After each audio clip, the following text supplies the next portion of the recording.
Hello. Hello నమస్తే సార్తో మాట్లాడుతుంది. మాట్లాడు. నమస్తే అండి. అడగండి, సార్ ఇక్కడే ఉన్నారు. నేను ఇంతకుముందు 2-3 సార్లు కాల్ చేశాను అండి. ప్రదీప్ నా పేరు. ఓకే. బీటెక్ అయిపోయి జాబ్ చేస్తాను. ఓకే.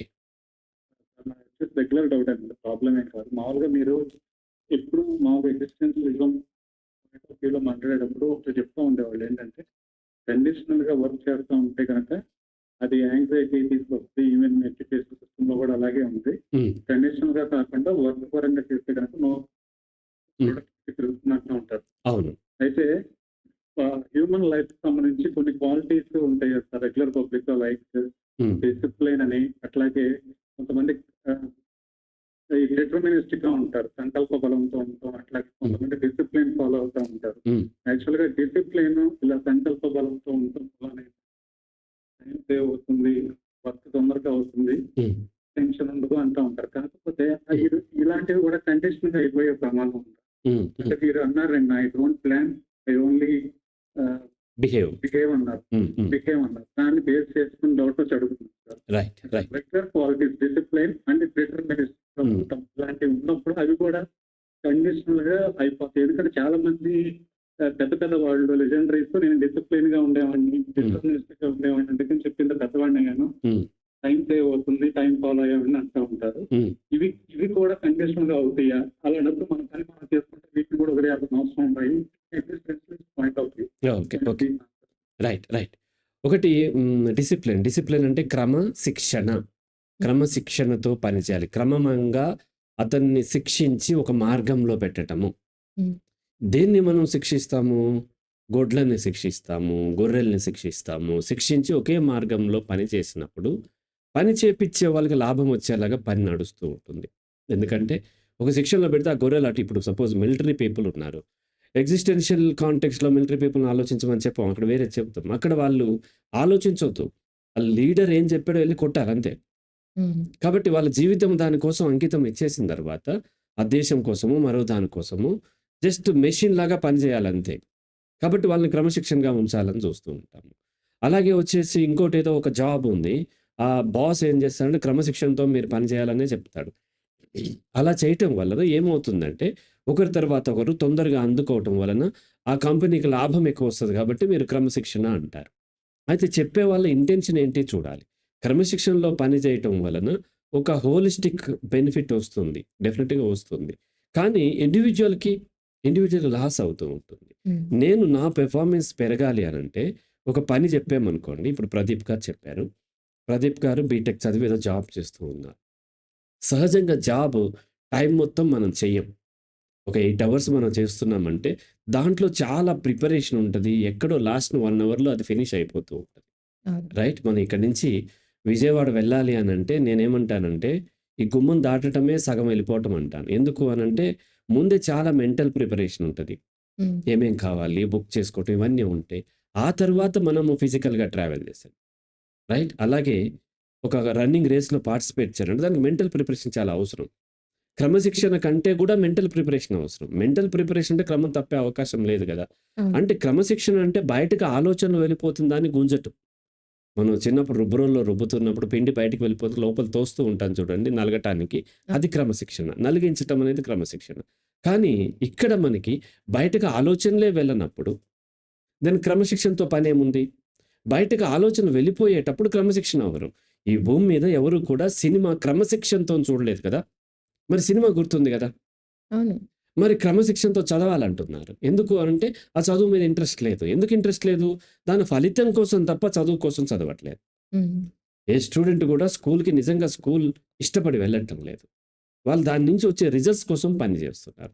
అటువంటప్పుడు అతనికి ఇంట్రెస్ట్ లేకుండా బయటకి వెళ్ళిపోయేటప్పుడు క్రమశిక్షణ అవసరం అవుతుంది. అలా కాకుండా అతనికి ఆ చదువు మీద ఇంట్రెస్ట్ ఉంది, ఏదైనా అంటే రిజల్ట్స్ ఎప్పుడైతే ఎక్స్పెక్ట్ చేసి రిజల్ట్స్ కోసం పని చేస్తున్నామో అప్పుడు క్రమశిక్షణ అవసరం అవుతుంది.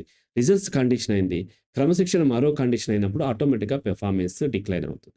అందరూ క్రమశిక్షణతో పని చేస్తూనే ఉంటారు, అందరికీ సక్సెస్ రావట్లేదు. సక్సెస్ వచ్చిన ఒకరిద్దరు నేను క్రమశిక్షణతో చేశాను కాబట్టి వచ్చిందని చెప్తారు. ఎందుకంటే మిగతా వాళ్ళు క్రమశిక్షణతో చేస్తే నాకు లాభం.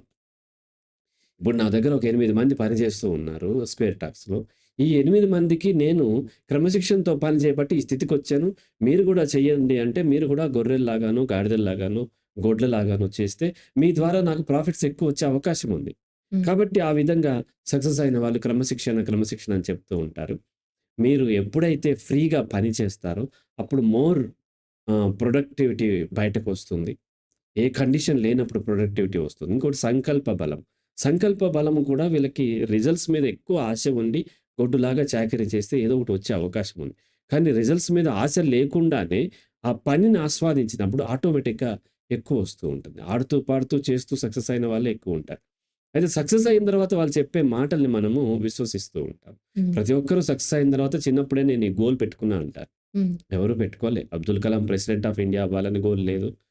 అండ్ మోడీకి కూడా ప్రైమ్ మినిస్టర్ ఆఫ్ ఇండియా అవ్వాలని గోల్ ఉండే అవకాశం లేదు. వాళ్ళ పని వాళ్ళు చేస్తుంటే, పనిని బట్టి మన రిజల్ట్స్ వచ్చినాయి తప్ప, వాళ్ళ గోల్‌ని బట్టి రిజల్ట్స్ రావు. గోల్‌ని బట్టి పని కూడా చేయలేము. చేయటం వల్ల కొంత అంటే మాక్సిమం పొటెన్షియాలిటీ రీచ్ అయ్యే అవకాశాలు తగ్గిపోతాయి. అది నా అండర్‌స్టాండింగ్. రైట్ ప్రదీప్ గారు?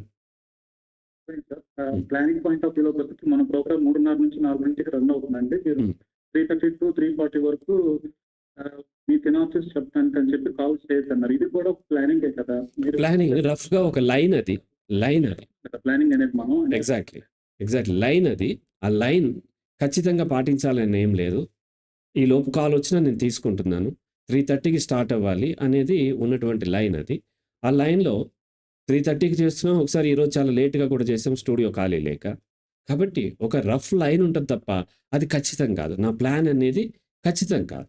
రోజు ఆఫ్టర్‌నూన్ లంచ్ చేస్తాము, నైట్ డిన్నర్ చేస్తాము. ఇది కూడా ప్లానే గదా! ఇది ప్లాన్ కాదు ఒక లైన్.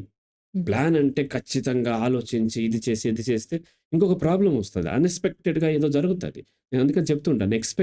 Unexpected things. అన్‌ఎక్స్‌పెక్టెడ్‌వి కూడా ఉంటాయి అనేది మీరు ఎక్స్‌పెక్ట్ చేసినట్లయితే, అన్‌ఎక్స్‌పెక్టెడ్ ఏంటి మనకు తెలీదు. తెలియనప్పుడు ఏం చేస్తాము? దెన్ అప్పుడు ఆ ప్లాన్‌ని రద్దు చేసి, మళ్ళీ కొత్తగా దాంతో పాటు ఏదైతే అవైలబుల్ ఉందో దాన్ని చేసుకుంటున్నాం. అవును. అలాగే 3:30 జస్ట్ రఫ్ లైన్ మాత్రమే తప్ప, ఇది ఎగ్జాక్ట్ ప్లాన్ కాదు. రైట్? సార్. రైట్. ఇండివిడ్యువల్‌గా అయిపోయింది సార్ నాది. ఇండివిడ్యువల్‌గా చేస్తున్నప్పుడు 100% ఇట్ ఈస్ యాక్సెప్టబుల్. బట్ గ్రూప్‌గా కలెక్టివ్‌గా వెళ్తున్నప్పుడు ఒక పెద్ద పెళ్లి చేయాలనో, ఒక ప్రాజెక్ట్ కంప్లీట్ చేయాలనో ఇలాంటివి అయినప్పుడు ఏంటంటే ఆ కామన్ డిసిప్లిన్‌తో సహా కలిసి ట్రావెల్ అవ్వాల్సిన అవసరం ఉంది కదా! రెగ్యులర్ పబ్లిక్‌కి. అంటే అందరికి కాకపోవచ్చు కొంతమందికి వీలైనంత అంటే అది అడ్జస్ట్‌మెంట్ అవుతుందండి. వీలైనంత వరకు మనం కలిసి ట్రావెల్ చేస్తాము. కావట్లేనప్పుడు మనం ఏం చేస్తాము, అది చేయలేనప్పుడు నేను చేయలేనని చెప్తాము. వాళ్ళు ఇంకొక ఆల్టర్‌నేట్ చూసుకుంటారు.